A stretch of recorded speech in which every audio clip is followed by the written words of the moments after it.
Liverpool to Gibraltar. Liverpool to Gibraltar? Yeah, but on £1 a day. We're foraging, we're fishing, we're shit at both. Well, one guy was good at foraging, but then he had to drop out. I won't spoil the ending, but it's called, if you want to buy it, it's £1.99. It's called Hungry for Miles. Hungry for Miles. Yeah. And what's your name? Steven Primrose Smith. Stupid name, I know, but that's the name I've That's got. not. You've got to own your name. Come on. Okay, brilliant. I'm just recording that.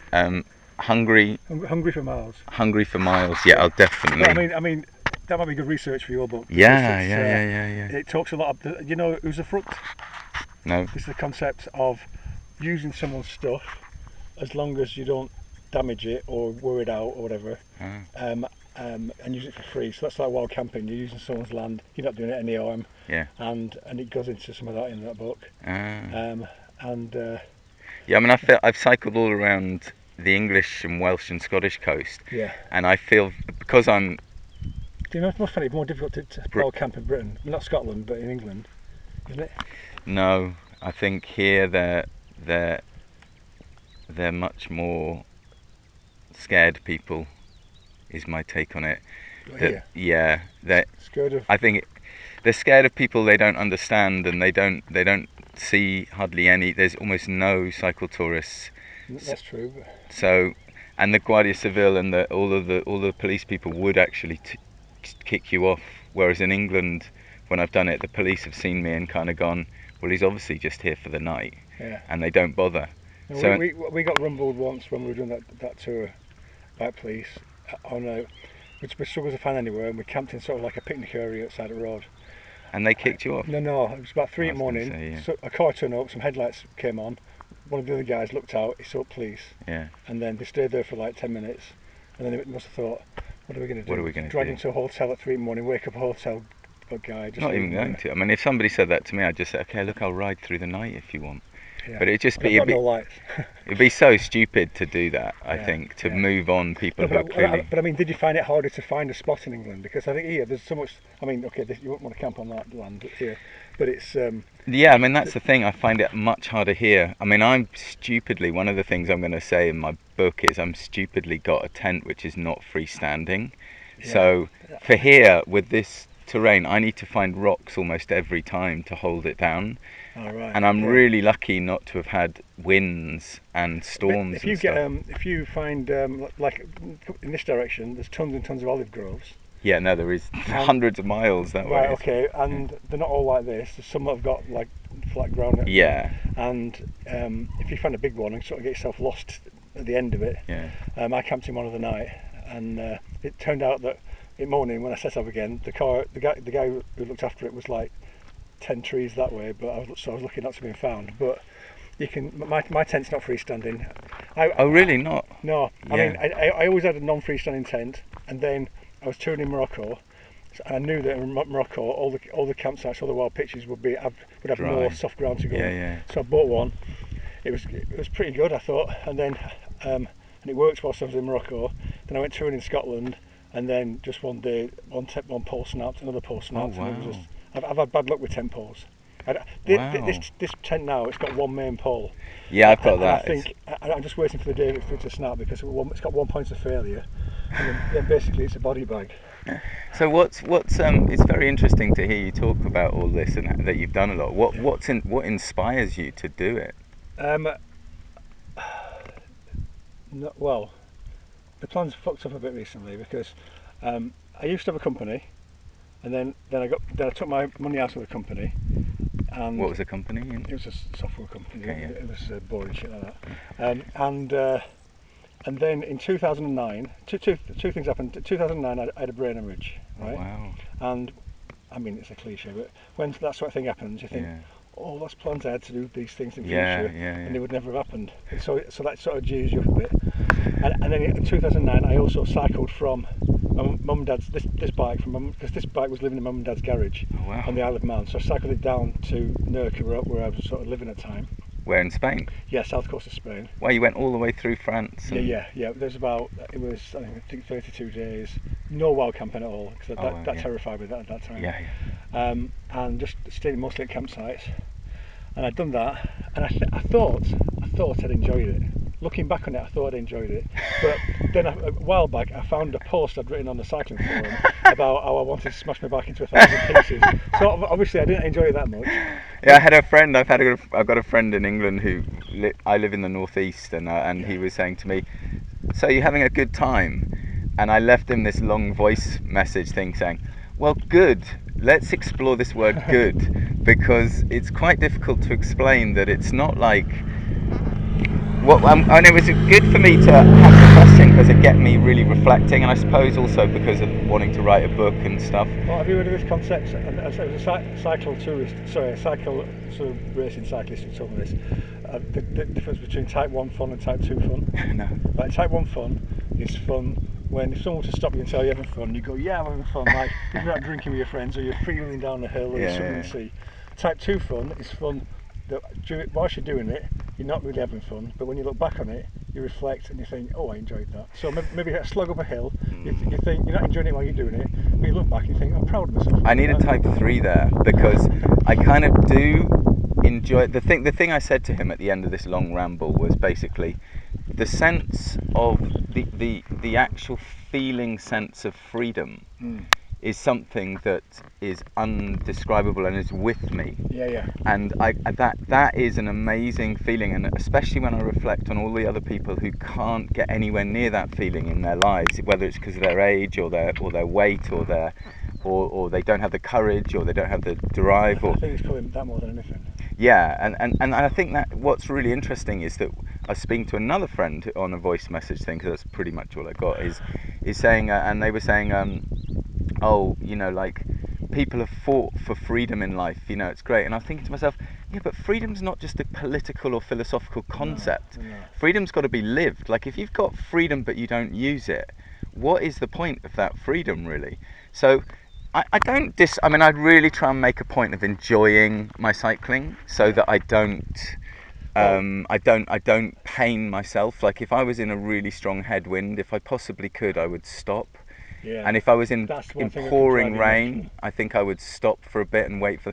I have gone on. I remember cycling around Wales, and there's always something where you've got to get back for. Yeah. And I got a daughter, and I sort of had a partner and stuff. So I was kind of saying I have to do some looking after my daughter. Yeah. So I kind of like racked up a whole load of weeks, and now I can use them, but I've still got to get back. I can't be too. Working as well? Not really. I'm a therapist, and I can do. I work sort of like. You want to, yeah. Yeah, basically. Is it sort of international? Is it like an international skill?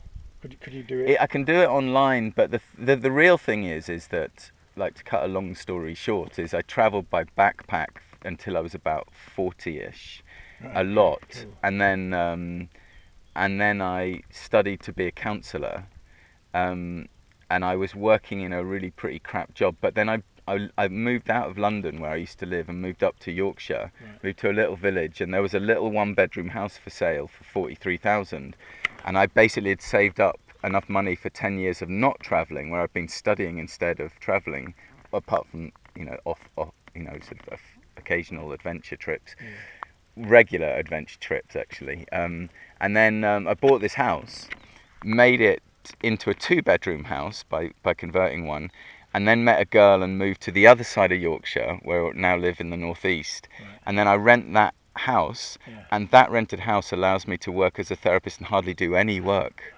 And so that basically that allows me to continue to create. So, and it's been a really big part of the book. Is one of the chapters is called Freedom, and I was actually just thinking about a program I want to run when I get back, which is basically I've learned a lot in my life about how to get free. Whether it's psychological freedom or whether it's physical freedom from money. Money is something I don't want to have to think about. And I know that sounds ridiculous, but I don't live an expensive life at all. I live a really cheap life.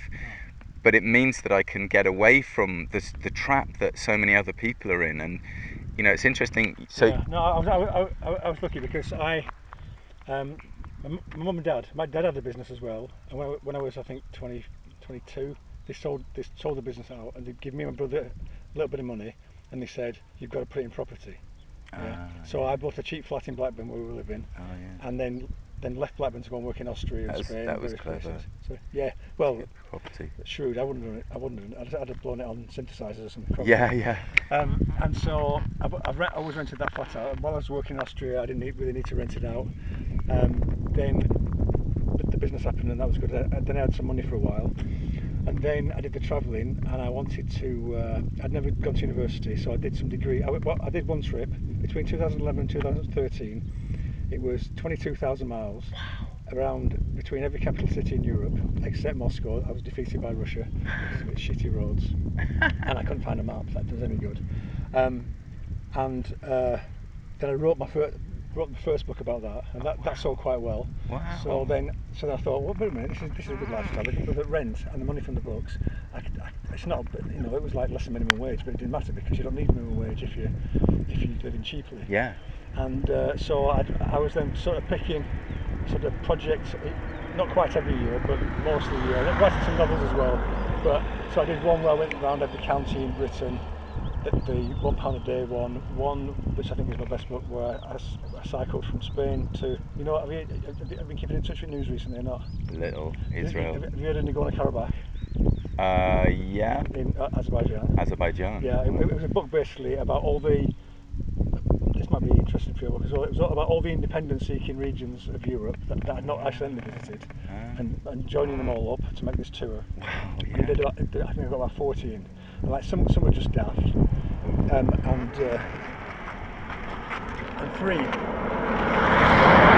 The serious ones were wars that had been fought over. And Transnistria. What? Transnistria. No. Okay, that's a breakaway port in Moldova. Oh right. That's interesting. That's sort of safe-ish to go to now. That's okay. That's interesting. Wow. And then Abkhazia, which is the breakaway part of Georgia, which is and Russians have got the fingerprints all over this. And then Nagorno-Karabakh, which has now been destroyed by Azerbaijan, which is not really there anymore, and it's a shame. So I wrote all these books, and then I wrote one about Morocco as well. Going back to the inspired bit, what's inspired all this? Apart you, so there was the brain hemorrhage. The brain hemorrhage and the first trip, which I enjoyed, right. And then thinking I always wanted to write a book, and I started writing books, and they'd always fizzle out. And I thought, if I write a book about a cycle tour, it's got a structure before I start, and I just have to report what happened, as long as I keep a good diary.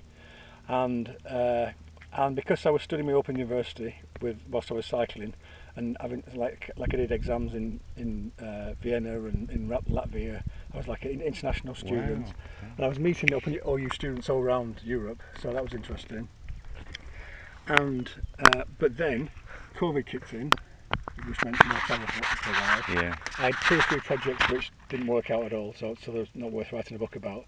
But all the time your sales are going down. So now it makes peanuts, and I've just had a horrible tenant in my flat who fucked off without paying any money. Oh wow. So it's. So you're doing the same as me, sort of thing. Yeah, pretty much. Yeah. Like renting a flat, making some money on side, but not now, and trying to live as cheaply as possible, but have the most interesting life possible. Wow. And so it really occurred to me recently. It was like, do I have to get a job? Do I really have to get a job? And I sort of thought I've got to go to Isle of Man. They're crying out for IT people there. I'll get a job. You're from there originally? Well, I was from Blackburn originally. My mum and dad moved to Isle of Man, so it was a cheap place to live until I got myself settled. And then, and I just thought. I've been totally about your freedom. I've been totally free. Yeah. Really. When I had the company, that started in 2002, I think. And the job I had in Austria was a DOS. It was an easy job. So I've never really had a proper boss. Since early 1996. Yeah. And to go and get a job, and it'll be some young tit. Yeah. Bossing me around, and I'll be in a job, and whatever job it is, I'm not going to be like a heart surgeon or something. It's going to be a job that doesn't really need to be. It's just there to make money. And I thought I might just go postal and just blow everyone away. Yeah. But postman is a good. Postman. Yeah. I think postal as in when an American goes in and starts blowing everyone away because they've gone mental. Oh right. Okay. No. Don't do that one. No, but I just think sitting there thinking 48 weeks a year. doing this. No. And at weekends. I said, There must be a way. Just keep your life. Yeah, well, I've got a plan. I've got a plan now. That's why I'm happy. If you'd have asked me about 6 months ago, you'd have found me quite miserable. But now I'm happy. No, the plan is I've written an app, right? A language learning app. I developed a way to learn languages. I've developed a way to teach myself languages. Yeah. That I don't know, which might sound weird, but basically it's too boring to go into. But it can work with any language that has words, right? Not characters. Okay. Right, where one character is a word. But I probably could change it to include that. So, and my plan, I've got the app. It's now out in 22 languages. Wow.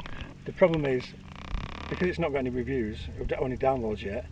It's very difficult to find in the Google Play thing.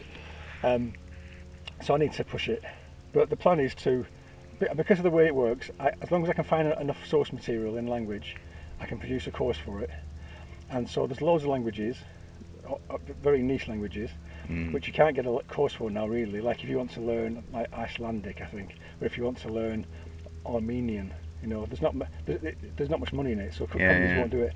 But just a few hours work, I can produce a course for it. So the idea is, over time, just keep popping back to Isle of Man, where the computer is, and just adding languages until there's interesting, like 100 languages or more. And then in between times, have you heard of woofing? Yeah. Okay. You're the first person I've ever asked who said yes to that question. I've asked loads of people.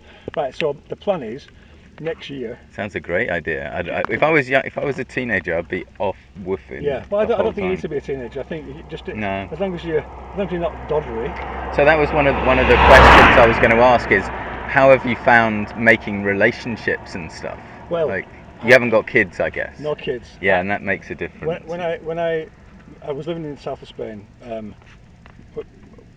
when I had the company, I moved we lived in Austria, me and my girlfriend, and I said we can live anywhere now because it's all done by computer, like digital nomads before that phrase had even been invented. Yeah. And I said, we moved to Austria for my job, so you can choose where we move next, anywhere in the world. And she went, Costa del Sol. Oh my God. And I was a bit disappointed. Anywhere in the world, yeah. But she'd learned Spanish at school. She wanted to try Spanish. Yeah. And the plan was just to go for a year. The plan we're going to do like a year there, whatever. Yeah. And then after a year, I said, right, where are we going now? And she said, I want to stay here. Oh, wow. So it was like, okay. Now, I had not made any routes. I'd not really tried to make many friends whilst I was there because I wasn't staying. Oh. So I thought, well, okay, now she's probably going to want to stay here longer, so I'll make an effort. So, and I'd been writing sort of like mini sitcoms for a show in London, and not being able to see really and performed because I was in Spain. So I thought, well, I'll see if there's an interest in a comedy group on Costa del Sol, because there was no comedy, there was music and stuff. Yeah. And so I just put an ad in a magazine, and weirdly got a good response, mostly from actors rather than writers. But one writer who did reply was this woman who I fell head over heels in love with. Oh wow! Left my girlfriend. Was with her for 17 years. Wow. Her previous husband had been sort of a rock star, so she said he was always off going on tour. I don't mind you going off on tour, that's okay. So that's how that worked out. We fell apart. Well, we've been falling apart on and off for like 10 years, but we fell apart finally about 2 years ago. Uh-huh. The village where I was picking this bicycle, where she lives.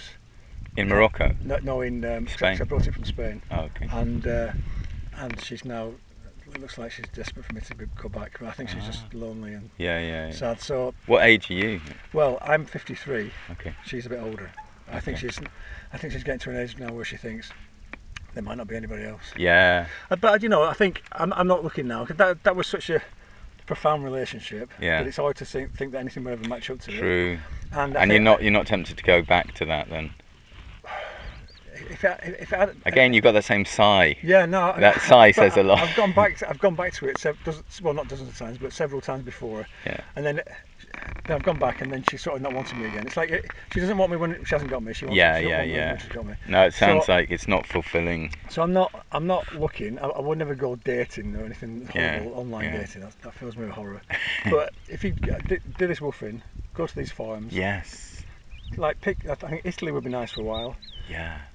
do 2 weeks at different farms, meet a lot of different people, probably young people, but that doesn't matter. Maybe an older person will drift through, and if something works out, it works out, and if not, it doesn't. Beautiful. And then once Schengen, my time limit runs out in Italy, I can hop over to Bosnia. Oh yeah.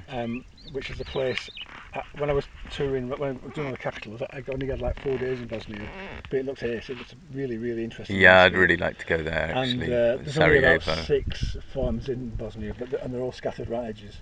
Okay. But I just think it'd be a nice way to meet people. Well, you live an incredible life. Well, I'm trying to.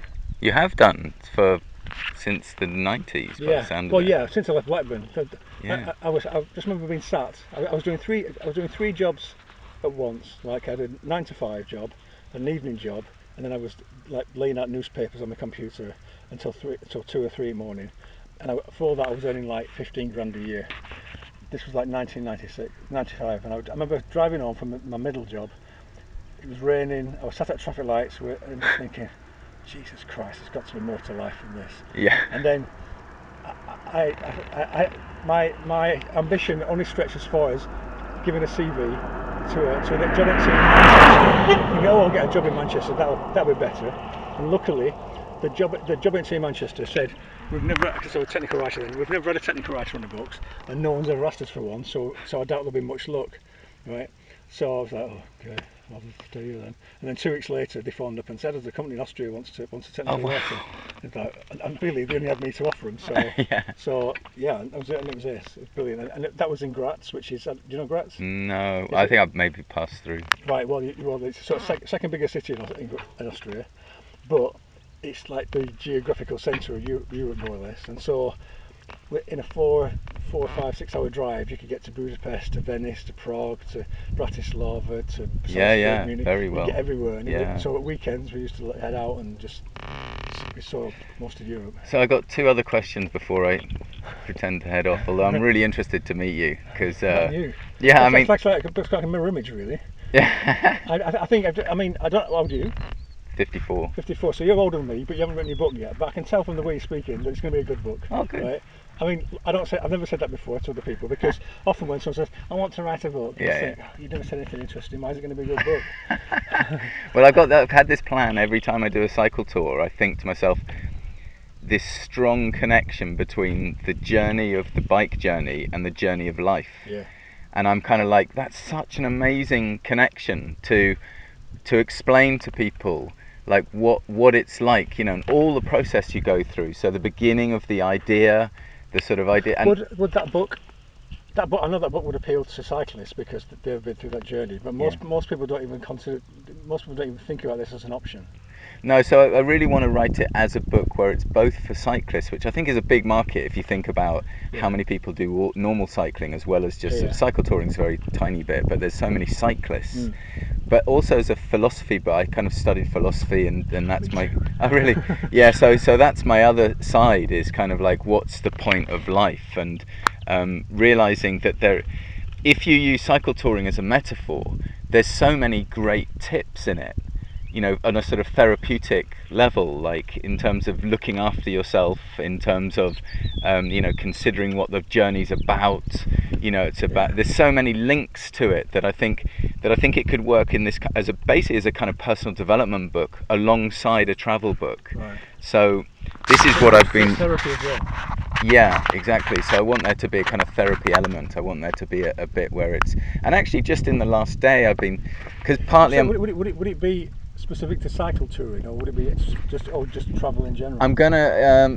It would relate to travel in general. I've done a lot of backpacking stuff, but I've never done any. To me, cycle touring's next level beyond backpacking stuff. It's like, especially the wild camping element. You're kind of really working things out on the fly, and I'm pushing my limits on a whole load of things, and that's a part where the personal development element comes from. It's like you got comfort zones, but then you push your comfort zones, and you're learning how to kind of be okay with whatever's coming up for you, and what tips basically you can use which relate to life. So it is going to relate to all kinds of traveling. It's the journey of life, and the journey of backpacking, the journey of whatever. But I'm really interested in the way in which we can see the small journey within the big journey, basically. Yeah, I just thought if it was more generally a comparison of travel and life, then that would be a massive market. It would. I guess there will. I mean, I guess there's a lot of people who have written about travel in general. So there's not that many people who will have written about cycle touring because there's not that many. It's a relative. You're one of the few. I haven't seen someone and since the Swiss guy about 10 days ago. I don't know. He was 64. Oh no! I saw a young guy called the Swiss guy called Sam yesterday. Oh right. But he was one day back that way. Oh right. No, you see him about. I think it's just because there's so many roads, quiet roads. That's true. Yeah.